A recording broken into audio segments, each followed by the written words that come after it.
Hola, soy Juan Domínguez, médico general que comúnmente se encuentra en el área de urgencias en un hospital en un hermoso pueblito de Veracruz. En este canal nos encargaremos juntos de aprender sobre algunas enfermedades basado en anécdotas que vivimos con nuestros pacientes, en ocasiones un poco bizarras, con el único afán de informar a la población de una manera diferente. Este contenido va dirigido a la población general. En algunos de los casos podremos reír, llorar, pero en todos podremos llevarnos algo en qué pensar y analizar. Todos los casos son anónimos y, como lo dijimos antes, el único propósito es informar y evitar vivir malas experiencias. Te invito a que aprendamos juntos. Comencemos.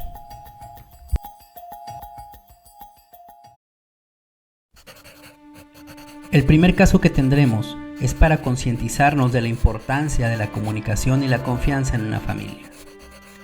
Un día cualquiera, en la guardia nocturna en el hospital, llega una ambulancia con una paciente muy peculiar, una niña de 13 años de edad, la cual, según los paramédicos, había convulsionado en el lugar donde la habían encontrado. Nos comentaron convulsionó en varias ocasiones, por lo cual la transportaron al hospital. Al llegar al hospital, los paramédicos nos dijeron que no tenía familiares, tampoco se encontraba con nadie cuando la encontraron. A esta paciente nosotros la llamaremos Regina, con el objetivo de mantenerla anónima. Cabe resaltar que comúnmente cuando se recibe un paciente en urgencias suelen ir acompañados de familiares o ya haberse encontrado a los familiares, o bien haberles dado aviso. Dada la edad de Regina, se nos hacía raro que se encontrara sola en la calle. Nos comentaban los paramédicos que ella no contaba con ningún papel, o bien algún celular a la mano para poder comunicarse con su familia. Al revisar a Regina, nos llamó la atención que sus signos vitales se encontraban normales.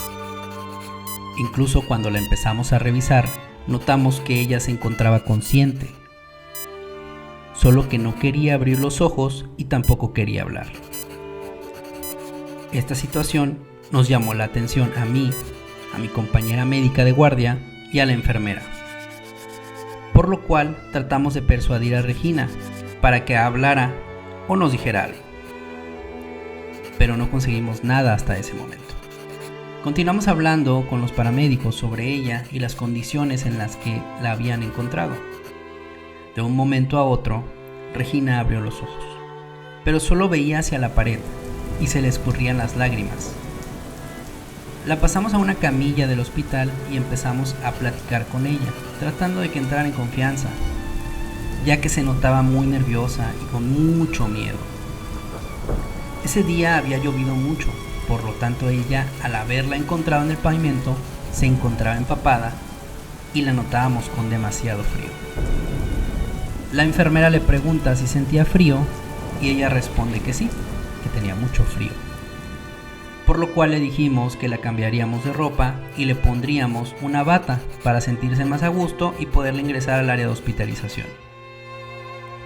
Sin embargo, cuando la enfermera procedió a tratar de cambiar a Regina, se resistió y comenzó a llorar. En ese momento nos dimos cuenta de lo que pudo haber pasado. Logramos ganarnos su confianza y empezó a contarnos sus datos generales. Nos comentó que se llamaba Regina, que vivía en una localidad a unos 40 minutos de la ciudad donde se encuentra nuestro hospital, que vivía con su madre, la cual la golpeaba a veces sin ninguna excusa, según refiere Regina. También nos dijo que eran 7 hermanos, que ella era la mayor y que su padre se había ido de la casa cuando ella nació. Nos dijo que sus hermanos tenían otro papá y que a ella no le caía nada bien, pero que jamás le había hecho daño. Comentó que había dejado la escuela porque sus padres le dijeron que tenía que cuidar a sus hermanos. Dentro de todo esto nos agregó que dentro de la mala relación con su madre, aparte de pegarle, ella siempre la regañaba y le decía que era su obligación siempre cuidar a sus hermanos mientras ellos, o sea, sus padres, trabajaban. Tratamos de preguntarle algún número de celular para contactarnos con sus padres, sin embargo, ella se negaba a dar los datos. De un momento a otro, la enfermera se queda con ella, mientras nosotros llenábamos la papelería para el ingreso al hospital. Cuando la enfermera se nos acerca y nos dice: "Ya tengo el número", con un gesto de felicidad. También nos dijo que Regina quería contarnos lo que había pasado, pero le pidió que le ayudemos a que ya no regrese a su casa, porque su mamá le iba a pegar muy feo. Nos acercamos inmediatamente a Regina, quien con lágrimas en los ojos nos dijo que no la regañáramos, que ella solo quería que ya nadie la tratara mal, que tampoco la golpearan y que por eso ella había decidido hacer lo que nos iba a contar. A lo que nosotros le dijimos que eso no pasaría y buscaríamos la manera de poder ayudarla.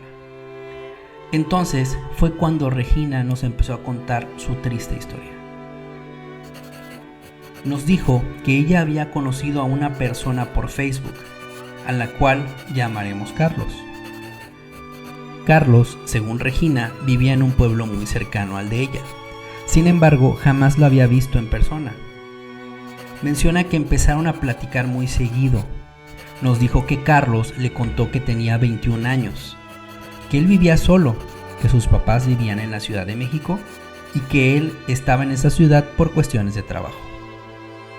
Ella nos dijo que él empezó a ganarse su confianza, pero aún no le contaba la situación que vivía en casa. Nos dijo que al decirle a Carlos que ella tenía 13 años, notó que él se interesó aún más en ella. Le dijo que tenían que conocerse, a lo cual ella dijo que sí, pero le daba mucho miedo por la reacción de sus padres. Él empezó a ser muy insistente y ella simplemente le cambiaba los temas, le decía alguna otra cosa. Hasta que un día Carlos le dijo que si no se veían, ya no volverían a hablar jamás. Entonces, ella decidió contarle la situación que vivía en su casa. Le contó cómo la trataban, que le pegaban y demás. La respuesta de Carlos la sorprendió al decirle que se fuera a vivir con él. Así ya no viviría de esa manera. Regina lo pensó por varios días, hasta que le dijo que sí. Carlos le dijo que entonces había que celebrarlo y que era el momento perfecto para conocerse.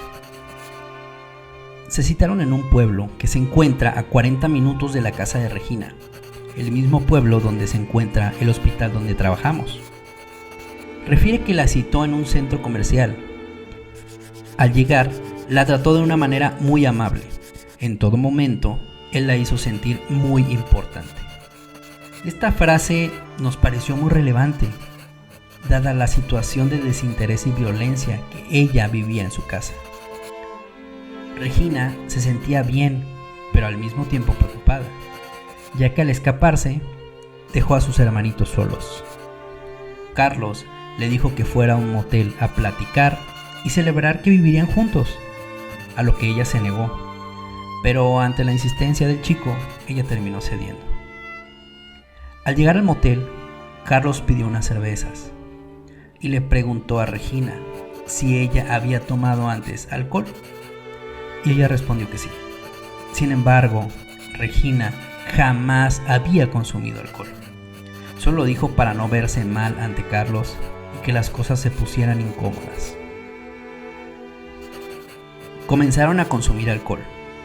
Y Regina dijo que la segunda cerveza le supo un tanto extraña, pero aún así la tomó. Minutos después, Regina perdió el conocimiento. Cuando despertó, lo primero que vio fue a los paramédicos. Y al ver a su alrededor, vio que se encontraba en una zanja muy cerca del motel a donde había ido con Carlos. Obviamente Carlos ya no se encontraba en el lugar. Dice que tenía mucho dolor de cabeza, que se sentía muy mareada y que sentía mucho dolor entre las piernas, además de notar que estaba sangrando, razón por la cual no quería que nadie la tocara. Preguntó la hora y el día en el cual se encontraba, notando que había pasado casi un día completo desde que vio a Carlos. A los minutos de esta narración, la trabajadora social nos dice que ya se había podido comunicar con la madre de Regina. Al escuchar esto, Regina empieza a llorar y a decir que no quería llegar a su casa. Logramos calmarla y continuamos con la revisión física.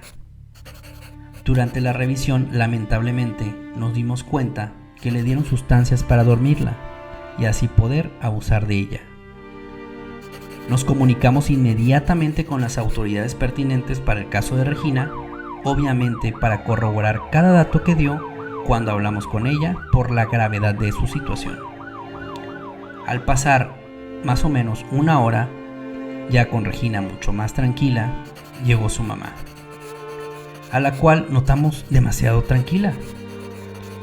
Le comentamos lo que había pasado, el hecho de que abusaron de ella, la gravedad del asunto y el estado de salud en el cual ella se encontraba. Sin embargo, su madre parecía ya saber todo y dijo lo siguiente: eso le pasa por escaparse de la casa y no hacer caso a lo que le dijimos. A partir de ahora la tendremos mucho más vigilada, doctor. No es la primera vez que se escapa, incluso ya se le había llevado a alguien y terminó regresando. Nosotros quedamos sorprendidos por la situación de Regina y por la frialdad de su madre. Al escuchar esto, inmediatamente pasamos el caso a las autoridades encargadas de maltrato familiar y Regina terminó siendo atendida por el área de psicología y el DIF hasta poder valorar su situación y ayudarla de la mejor manera. En estos casos hay muchas situaciones que resaltar para evitar que este tipo de cosas sucedan.